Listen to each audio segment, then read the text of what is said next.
Nosotros hacemos propuestas y respuestas. Los que mienten, calumnian, hay que hablar clarito, ya no hay que hablar que no. Es mentiras y calumnias, mentiras e insultos. Eso es lo que hace el otro lado todo el tiempo. Los que recurren al insulto es porque no las tienen, o algunos que buscan justificar sus fracasos inventando guerras sucias. La gente vio que nosotros en los debates que hacíamos, propuestas, respuestas, por eso estamos acá. Este es el momento de acabar, dejar de la confrontación. Es un momento preciso para que el país entienda, si bien el tiempo es difícil, pero son nuevos tiempos. Eso es lo que estaban expresando, y para los nuevos tiempos hay que ayudarnos entre todos y sacar la patria adelante. Entendamos lo que necesita el país, no lo que quieren ciertos bloques o sectores de poder. Entendamos lo que quieren las mayorías, la unidad para crecer, no para confrontarse, sino para desarrollar.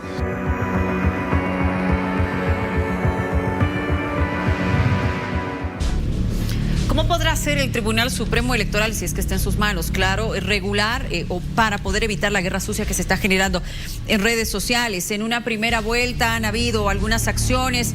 Luego, tras conocerse que vamos a un balotaje, también se ha convocado una reunión con los actores políticos que participan en estas elecciones, firmando un compromiso para decirle basta a la guerra sucia. Pero ¿quién regula y cómo se regula las redes sociales? Miriam, hablemos de este tema. Está con nosotros Dina Chuquimia, ex vocal del Tribunal Supremo Electoral, con amplia trayectoria en estos temas electorales, y nuestro experto en redes sociales, que es Raúl Miranda, que también nos acompaña esta noche. Bienvenidos.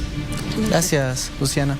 Muchas gracias, Luciana, Miriam. Siempre es un gusto compartir con ustedes, y un saludo al país. Empezaré con la señora Dina. A ver, ¿cómo está viendo usted? Para empezar, todo tiene que empezar quienes son los protagonistas, ¿no? ¿Lo están haciendo bien o lo están incentivando más a que esta guerra sucia vaya contaminando a la población? Bueno, prácticamente la guerra sucia comenzó, pero de a poquito, ¿no? En estas últimas 3, 4 jornadas han recrudecido, y de aquí en adelante van a recrudecer más. Prácticamente cumplen todos los elementos que los comunicadores llamamos guerra sucia, ¿no? Como es el hecho de los fake news que han empezado a aparecer contra uno u otro candidato. El último fin de semana se han dado a conocer unos mensajes que se han dado hace unos 15 años atrás. Y bueno, y la gente, ¿qué es lo que busca la guerra sucia? Es incidir en la ciudadanía que todavía no ha decidido su voto. Sabemos que muchos ya saben por quiénes van a votar, ya sea por don Tuto, ya sea por don Rodrigo, pero hay un número considerable de ciudadanos que todavía están indecisos, y aquellos que han votado voto nulo.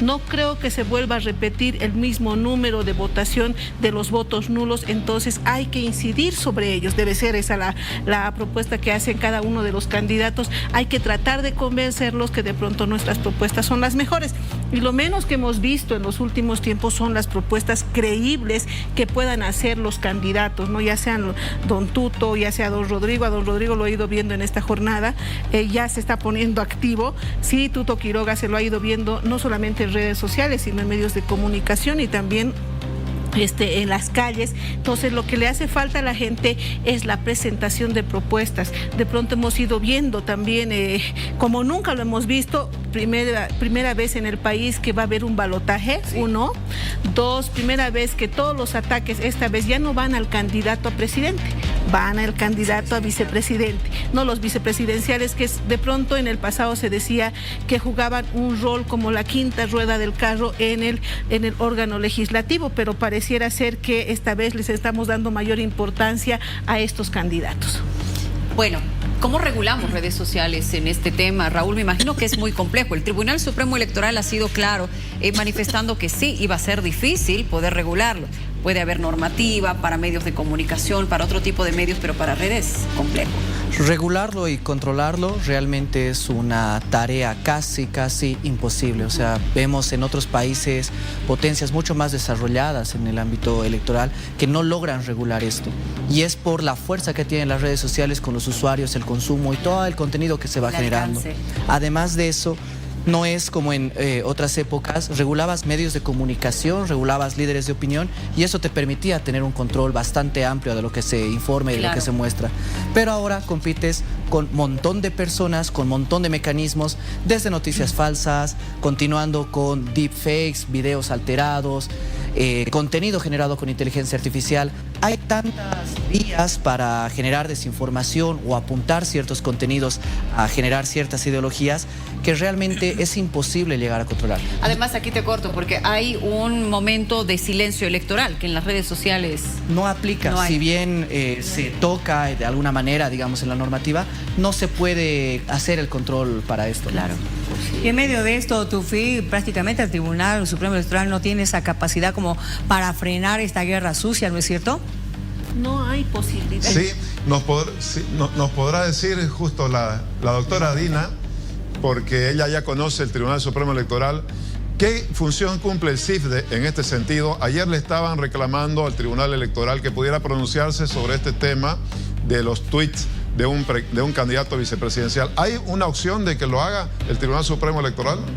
No existe la posibilidad de controlar las redes sociales, Tufi, y basta con recordar que en 2 elecciones o 3 procesos anteriores no lo han podido hacer. Sí existe una unidad de monitoreo donde todo el tiempo están monitoreando, es más que creo que han contratado hasta inteligencia artificial para hacer el monitoreo en redes sociales, pero es humanamente imposible dar con aquellos ciudadanos que de pronto emiten comentarios. Ahí Raúl nos va a aclarar la situación, emiten comentarios, hay bots que de pronto van contra uno u otro candidato y no se puede alegar quién ha sacado ese mensaje.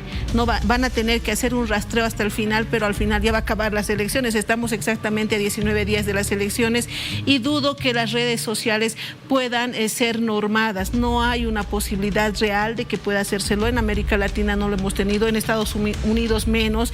Entonces, en Bolivia dudo que se pueda hacer un seguimiento. Sí, han anunciado los mismos vocales en algún momento y creo que todo el mundo se ha molestado, incluyéndome.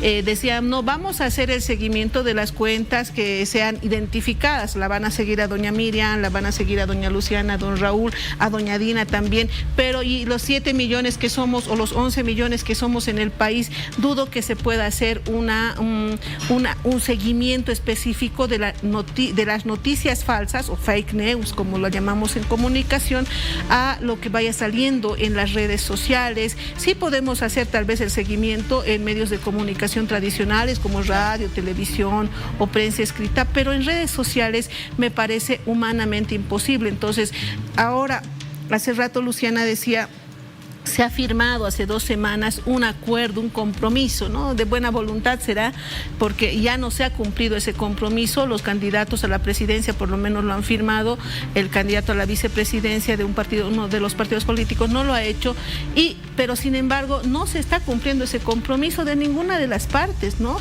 Porque la campaña y la guerra, más que la campaña, la guerra sucia está empezando a subir, está empezando, en un rato más va a llegar al clímax y ahí sí los bolivianos y bolivianas vamos a estar detrás de la televisión esperando a ver qué dice un candidato, qué dice otro, qué mensajes nuevos están saliendo.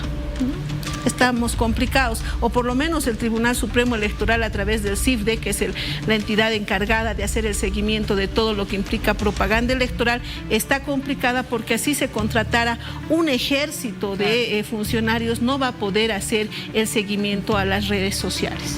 Ahora, lo que ha pasado con Juan Pablo Velasco, por ejemplo, esos tweets de hace más de 10 años, que ahora se está diciendo que no habría sido él el que ha escrito, que habría entrado algún hacker para escribirlo, es decir, ya se está diciendo de todo un poco, pero esto también es parte de la guerra sucia, Raúl. En realidad, hacer ese tipo de manipulaciones, digamos, no voy a decir que sí fue un tuit originalmente, digamos, de Juan Pablo Velasco, ni que no, pero es muy fácil hacer esa manipulación. Y hay mecanismos... No, y ahí es donde existe el problema. Fácilmente con una computadora puedes hacer la alteración de ese material y hacerlo tan real como para que incluso una inteligencia artificial no logre detectar si es real o falsa. Y ahí se han adelantado distintas organizaciones para decir, es falso o no es falso, y lo hemos hecho pasar por esto. Pero la realidad es tan amplia en cuanto al espectro de posibilidades de cómo hacer esto, que no se puede decir a ciencia cierta. Yo creo en realidad que hay un problema en cómo se aborda este tipo de situaciones y este proceso.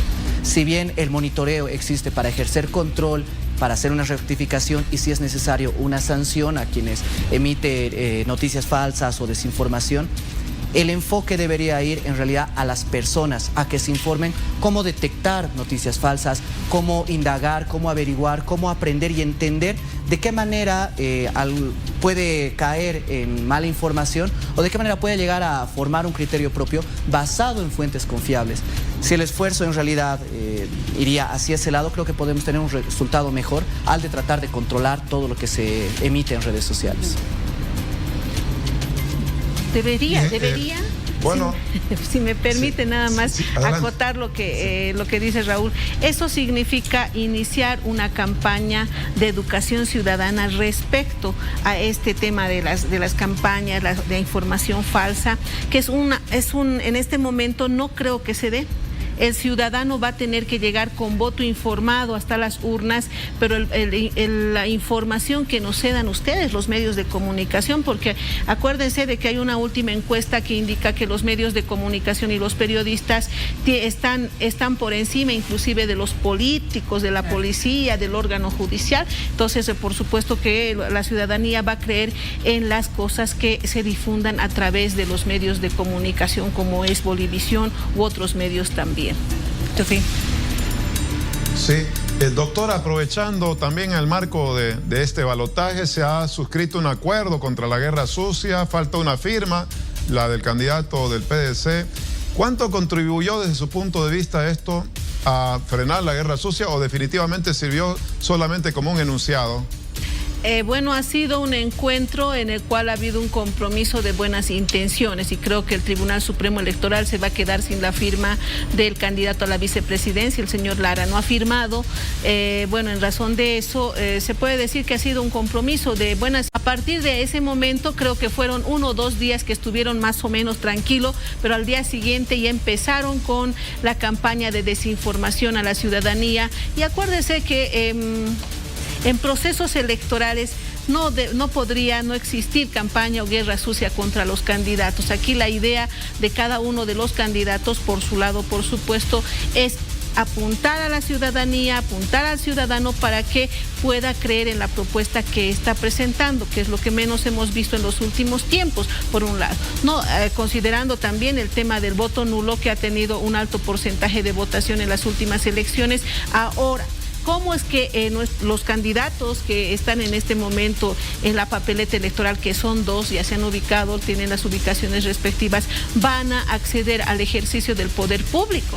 Un solo voto, Tufi, va a ser victorioso al candidato que hubiera obtenido un voto por encima del otro. O sea, aquí no hay ya segunda vueltas, no hay porcentajes como lo hubo en agosto. En agosto había que tener un poquitito más del 10% para no irse a segunda vuelta, o un poquito menos del 10% para irse a segunda vuelta entre los 2 o más votados. Al final, el Tribunal Supremo Electoral tuvo que tomar la decisión de ir a la segunda vuelta con los 2 candidatos más votados, pese a que no cumplieron ese porcentaje del 10%. Ahora, el candidato que tenga un voto por encima del otro va a ser el presidente del Estado.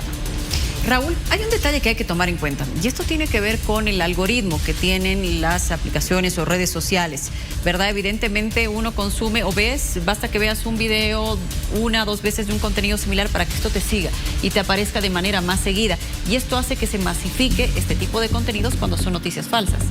Exactamente, y ahí involucra mucho la suspicacia de las personas de cómo vender el contenido que tienen. Noticias falsas, al día hay una cantidad infinita de cosas que se generan. No obstante, las que llegan a repercutir, llegan a mover el piso a todos, son aquellas que, por el algoritmo, lo ve una persona y se queda viéndola más tiempo. Lo ven 10 personas haciendo la misma acción y las plataformas identifican automáticamente que es un contenido que le interesa a la gente y por consecuente lo recomienda mucho más. Y ese es el inicio del génesis, llamémosle, de la viralización de cualquier contenido. Y obviamente preocupa mucho la viralidad que puede tener la desinformación, porque ahí utilizas el titular más llamativo, lo más perjudicial posible, que en el caso de candidatos, como para que se viralice y para que la gente lo empiece a consumir. Con pequeños trucos, aspectos, digamos, que utilizas en la edición de videos, en la generación de titulares y demás, logras que esto llegue a un montón de personas, generando esa simpatía con la gente, ¿no? Y cómo se utiliza ahora la inteligencia artificial para hacerte decir cosas que no has dicho, ni siquiera las has pensado, pero también pensar, ¿qué le digo? No ahora, pero en un futuro no sé si muy lejano o cercano, en controlar las redes sociales tampoco puede ser una buena idea.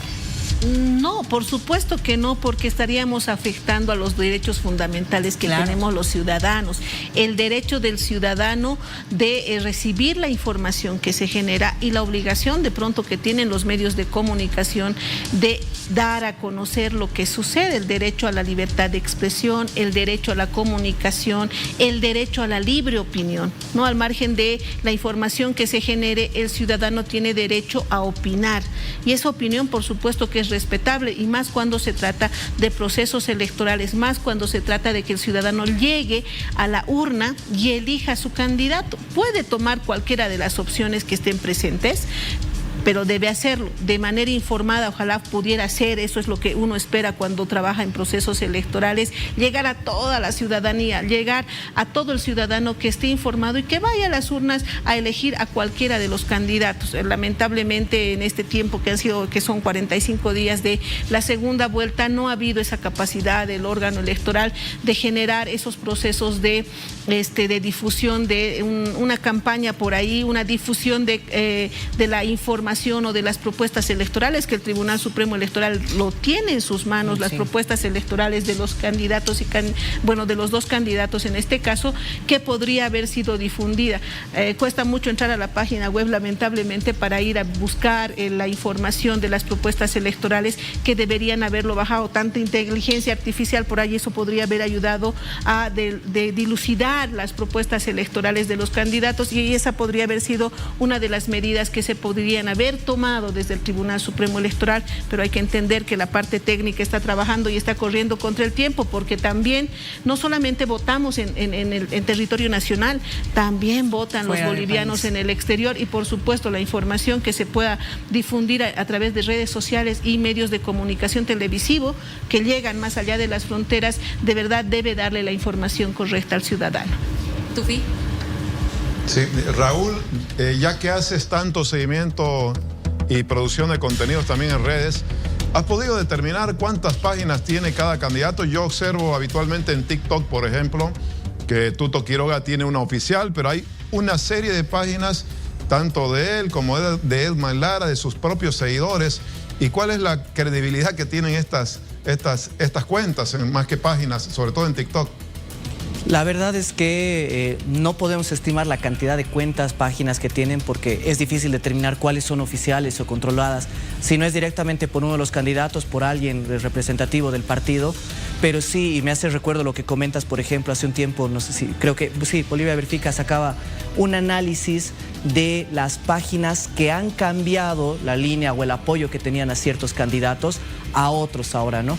Y es que es tan fácil cambiar el nombre de una cuenta, la foto de perfil, y empezar a generar estos contenidos en volumen con el objetivo de desinformar, que lo han empezado a hacer, ¿no? Y se ha visto una cantidad sin fin de contenidos con diferentes lineamientos, con diferentes formas de enfocar la información, que naturalmente van cayendo en ciertos nichos de personas y obviamente consiguiendo su público, su audiencia, y logrando su objetivo, que es informar o desinformar de acuerdo a lo que quiera hacer estas cuentas.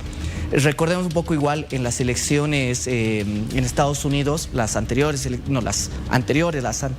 elecciones, cuando salió Donald Trump, se hablaba mucho de una estrategia principal en redes sociales en las que la campaña estaba orientada no a un público masivo como estábamos acostumbrados, a públicos específicos. Si eras del área de la gastronomía, te salía publicidad de las políticas enfocadas en lo que te interesa. Si te gustaba o eras alguien más digital y te gustaban las redes sociales, te mostraban las propuestas de política.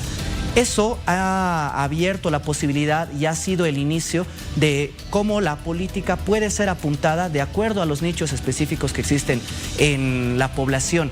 Y estas páginas, si bien 100 pueden apoyar a un candidato o a otro, apuntan a diferentes nichos con diferentes formas de compartir el mensaje, que al final llegan a tener una audiencia importante, ¿no?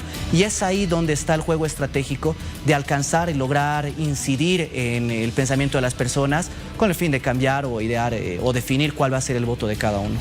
Permítanme ambos, por favor, nuestros invitados, les quiero hacer escuchar lo siguiente. Anoche estuvieron con nosotros Paul Coca y Marcelo Arequipa como analistas, indicando que se vienen momentos un tanto más intensos en las últimas semanas. Vamos a escucharlos. primera vez en la historia democrática de Bolivia, usaremos ese término por favor, que inició en el 82, que el país está más atento a lo que dicen y hacen los candidatos a la vicepresidencia por encima de lo que es un candidato presidencial. Entonces ahí tenemos ese primer aspecto que estamos señalando. Entender que hoy día estamos jugando una suerte de un partido. Se termina el partido el 19 de octubre y después las cosas, el país sigue. Uno va a ganar, otro va a perder, eso es normal, es natural, pero la vida no se termina ahí. Pero los actores políticos no suelen entender y no suelen traducir las cosas en ese esquema, y más bien suelen tomar las cosas de manera muy personal, y creo que eso también va a minar un posible escenario de gobernabilidad en la Asamblea Legislativa, pero también en la calle. Basándome en las elecciones del pasado 17 de agosto, en el que se va a sacar absolutamente toda la artillería. Lamentablemente no va a ser la artillería de propuestas, va a ser la artillería de ataques y de guerra sucia. Habrá mucho material también en memes, redes sociales, frases, ¿por qué? El debate de vicepresidentes han confirmado los dos. He escuchado que tanto los voceros de Tuto Quiroga como los voceros del PDC ya han dicho que va a estar presente los dos postulantes a vicepresidente. ¿Qué van a sacar? En este momento es prematuro decirlo, pero lo sabremos demasiado pronto. Pero en este momento se está haciendo una guerra terrible, una guerra frontal entre ambos, y obviamente lo que quieren hacer al electorado es mostrar, mientras más atacada sea una persona, obviamente que ese respaldo vaya al otro. Esa estrategia veremos si funciona, pero reitero, 7 días antes de las elecciones va a empezar la verdadera y cruenta guerra sucia y ataques. Lo que estamos viendo no va a ser nada a comparación de los últimos 7 días. A ver, tenemos que ver el tema de la gobernabilidad, ¿no es cierto? Ya para ir terminando, doña Dina, por favor, esto de lo que ha dicho Tufi, infoxicación. Creo que los medios quizás seamos los únicos que podemos hacer frente a toda esa infoxicación de las redes sociales, mostrando e informando acerca de las propuestas. Así es. A ver, respecto a este tema, y deja preocupación en alguna versión que nos indican que no va a haber la gobernabilidad. ¿No? En este momento la gobernabilidad se la va a definir no solamente en las calles, sino en las urnas el próximo 19 de octubre. Pero hay que recordarle a los ciudadanos de todo el país que ya los asambleístas, diputados y senadores ya han sido elegidos. Lo único que vamos a ir a elegir este próximo 19 de octubre es al candidato a presidente y vicepresidente. ¿Qué hace el presidente? Es el presidente la máxima autoridad del órgano ejecutivo, el presidente del Estado plurinacional. Y el vicepresidente es vicepresidente, pero además presidente nato de la Asamblea. En la Asamblea ya tenemos elegidos a los 130 diputados, 36 senadores y 9 autoridades supraestatales. Eso ya no se va a mover. Después de lo que decía Arequipa, decía, no, después de las elecciones la vida continúa. Evidentemente la vida continúa, pero van a tener que empezar a ver consensos, ¿no? Va a tener que ser un gobierno de consensos, porque van a tener que definirlo entre las dos fuerzas mayoritarias, que en este caso son la Alianza Libre y el Partido Demócrata Cristiano. Yo decía, en algún momento tendría que apuntarse a un gobierno de convergencia entre los diputados y senadores que se hubieran elegido en la Asamblea, más la presencia del presidente que vaya a ser elegido, ¿no? Para que todos los bolivianos en alguna medida podamos respirar en este momento de crisis por el que estamos atravesando. Entonces, a partir de ello, por eso es que no es tan importante, me disculpo por lo que digo y tal vez se van a enojar conmigo, la figura de los candidatos a la vicepresidencia. El candidato a la vicepresidencia, ¿qué hace? Las competencias son específicas en la Constitución Política del Estado. Es aquel que actúa como presidente nato de la Asamblea Legislativa, lo dice la Constitución, y convoca a sesiones de Asamblea Legislativa Plurinacional donde asisten 130 diputados y 36 senadores, ¿no? Él dirige la Asamblea General, la Asamblea Nacional. Entonces, ese es el trabajo que él tiene que desarrollar. En algún momento se creía que el candidato a vicepresidente podría tener un superpoder por encima del presidente, y aquí no se trata de quién tiene más poder o menos poder, sino debería tratarse de llevar adelante consensos entre las dos fuerzas mayoritarias para que tengamos, para que el gobierno o el presidente que se vaya a elegir tenga gobernabilidad. Lo otro va a suceder, lo que hemos visto en este último 2 años, ¿no? Donde no han dejado gobernar, había un grupo que se oponía a llevar adelante o sancionar las leyes, otro grupo que sí quería ir. Entonces ha habido una división total al interior de la Asamblea. Lo que de aquí después del 19 de octubre tiene que haber es un gobierno de consenso nacional, ¿no? Eso implica que los diputados y senadores electos se despojen por ahí de sus colores y trabajen por el país.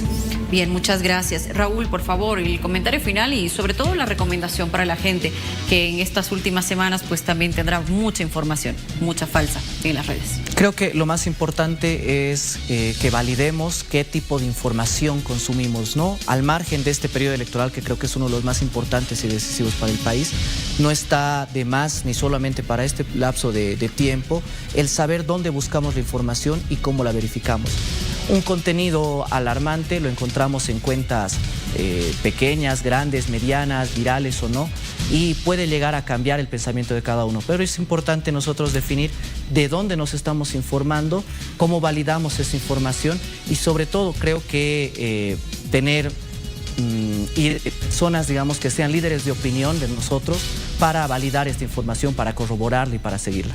Gracias.